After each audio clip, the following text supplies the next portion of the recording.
नमस्कार दोस्तों, मैं पायल फिर लेके आई हूँ खबरें फटाफट। तो शुरू करते हैं सबसे पहले आज की हमारी हेडलाइन से। पीएम मोदी ने जोगेश्वरी मंदिर में की पूजा अर्चना, कहा कोरोना से मुक्ति दिलाए काली मां।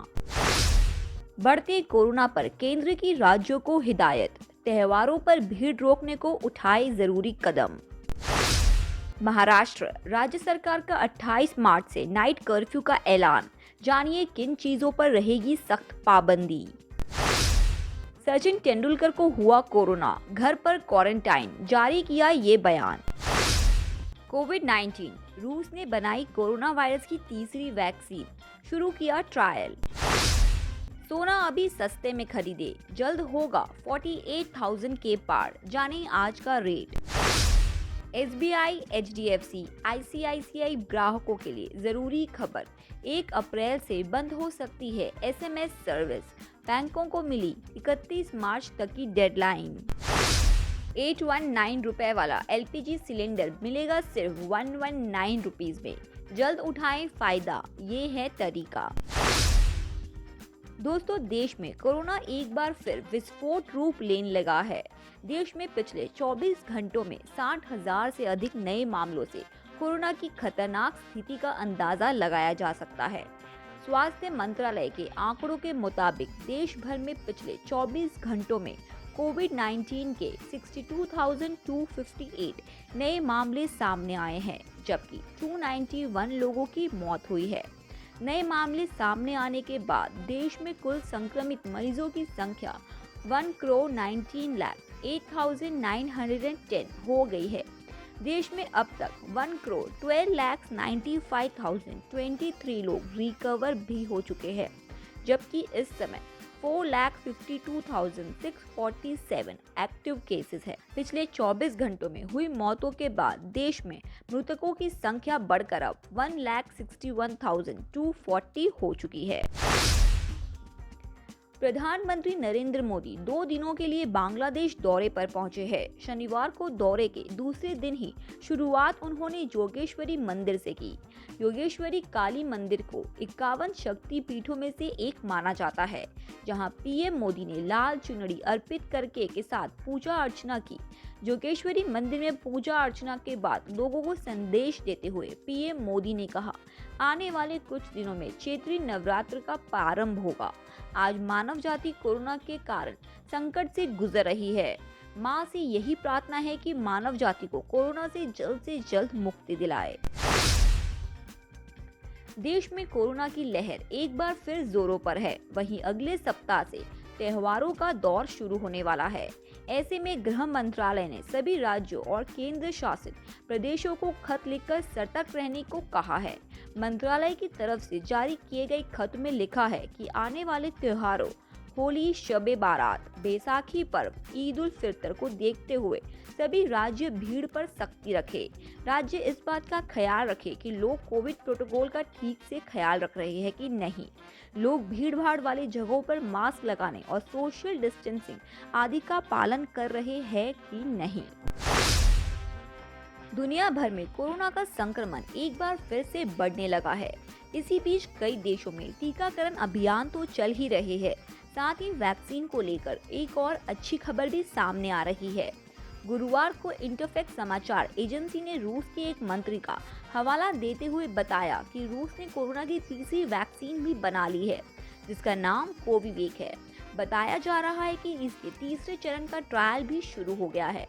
हालांकि मॉस्को में इसके इस्तेमाल के लिए आपातकालीन स्वीकृति मिल चुकी है।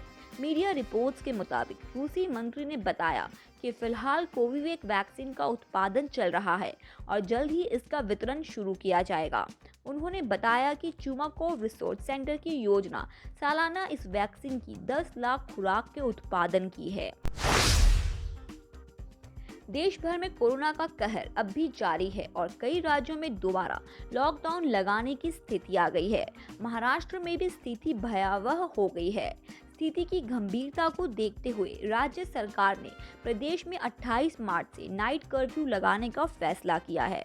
वहीं कोविड-19 से संबंधित नए नियम भी लागू किए हैं। गाइडलाइंस के अनुसार राज्य के सभी मॉल्स रात 8 बजे से लेकर सुबह 7 बजे तक बंद रहेंगे। मूवी थिएटर्स में 50% लोग ही जा पाएंगे। साथ ही साथ शादी समारोह में 50 से ज्यादा लोग शामिल नहीं होंगे। अंतिम संस्कार में भी ज्यादा से ज्यादा 20 लोग ही शामिल हो सकेंगे।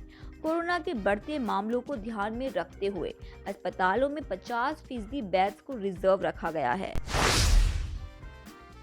महान cricketer Sachin Tendulkar corona virus से संक्रमित हो गए हैं।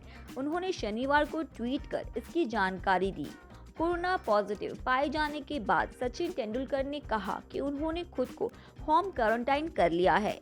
इसके अलावा वो इस महामारी से संबंधित सभी जरूरी प्रोटोकॉल और डॉक्टर की सलाह पर अमल कर रहे हैं। कोरोना की आंच से सचिन तेंदुलकर और उनका परिवार सुरक्षित है। सचिन के कोरोना पॉजिटिव पाए जाने के बाद पूरे परिवार का भी कोरोना टेस्ट कराया गया, जिसकी रिपोर्ट नेगेटिव आई है। सचिन ने ट्वीट में लिखा है कि मैं लगातार टेस्ट कराते आया हूं और कोरोना से बचने के लिए सभी कदम उठाए। हालांकि हल्के लक्षण के बाद आज मैं कोरोना पॉजिटिव पाया गया हूं।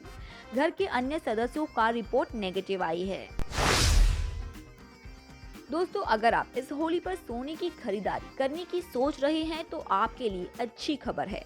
होली से पहले भारत में सोने की कीमत में लगातार गिरावट दर्ज की जा रही है।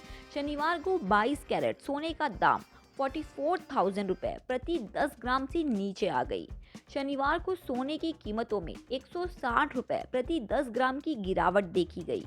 इस गिरावट के बाद सोने की दरें 43,920 रुपए में घटकर 43,760 रुपीज हो गई है। 24 कैरेट सोने की कीमत 44,920 रुपए प्रति 10 ग्राम से गिरकर 44,760 रुपीज हो गई है। गुड रिटर्न वेबसाइट्स के मुताबिक दिल्ली में 22 कैरेट सोने की कीमत 43,850 रुपए प्रति 10 ग्राम हो गई है। सरकारी तेल कंपनियों ने आज पेट्रोल डीजल की कीमतों में कोई बदलाव नहीं किया है। बता दें कि पेट्रोल डीजल की कीमतों में लगातार 2 दिनों तक कटौती हुई थी। आज दिल्ली में पेट्रोल 90.78 रुपीस और डीजल 81.10 रुपीस प्रति लीटर है। मुंबई में पेट्रोल 97.19 रुपीस और डीजल 88.20 रुपीस प्रति लीटर है। चेन्नई में पेट्रोल 92.77 रुपीस और डीजल 86.10 रुपीस प्रति लीटर है। कोलकाता में पेट्रोल 90.98 रुपीस और डीजल 83.98 रुपीस प्रति लीटर है। भारतीय दूरसंचारक नियामक प्राधिकरण ने शुक्रवार को 40 ऐसी चूक करने वाली यानी कि डिफॉल्टर इकाइयों की लिस्ट जारी की है, जो बार बार याद दिलाने के बावजूद बल्क एसएमएस को लेकर लागू किए गए नियमों का पूरी तरीके से पालन नहीं कर रहे। इन इकाइयों में देश का सबसे बड़ा सरकारी और प्राइवेट बैंक भारतीय स्टेट बैंक, आईसीआईसी और HDFC bank, Kotak Mahindra bank और एलआईसी शामिल है।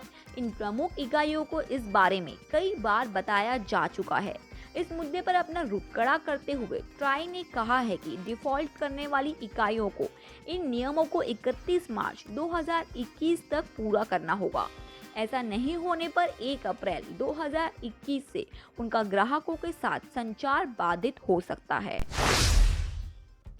महंगाई ने आम आदमी की कमर तोड़ रखी है। इस साल रसोई गैस सिलेंडर 125 रुपए तक महंगा हो चुका है। दिल्ली में 14.2 किलोग्राम वाला जो सिलेंडर इस साल जनवरी में 649 रुपए का मिल रहा था, आज उसकी कीमत 819 रुपीस हो चुकी है। ऐसे में digital payment app best company Paytm एक खास ऑफर लेके आई है। इस ऑफर के तहत आप 819 रुपीस वाला एलपीजी सिलेंडर मात्र 119 रुपीस में ले सकते हैं। मतलब पूरे 700 रुपए की बचत हो सकती है। अगर आप भी इसका फायदा उठाना चाहते हैं तो आपके पास पेटीएम ऐप होना चाहिए। जब आप पेटीएम ऐप से पहली बार एलपीजी सिलेंडर बुक करेंगे तो पेमेंट भी ऐप से करेंगे तो ऑफर के तहत आपको 700 रुपए का कैश बैक मिल जाएगा। जब आप पेमेंट करेंगे तो आपको एक स्क्रैच कार्ड मिलेगा, जिसे स्क्रैच करके आप ऑफर देख सकते हैं।